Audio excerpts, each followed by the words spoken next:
Guys,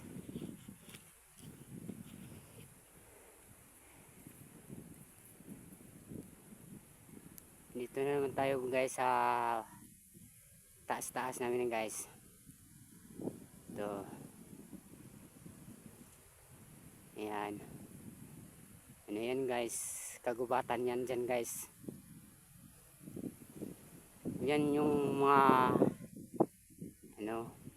pinoprotektahan namin na kakao yan. Kasi importante kasi yan dito eh. Kaya mahalin din natin yung kalakasan.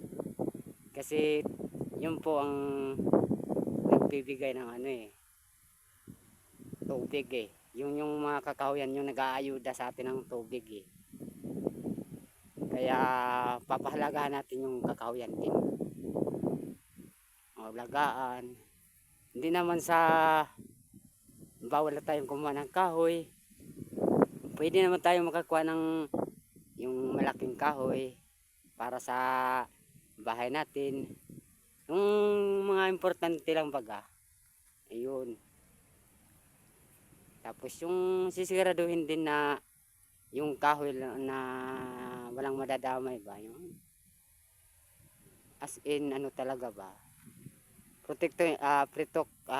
Tawag nun. Protektahan din natin na walang matatama ang ibang kahoy na malalaki. Kung saan yung wala ng mga kahoy,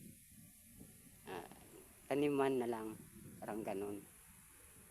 Yan guys.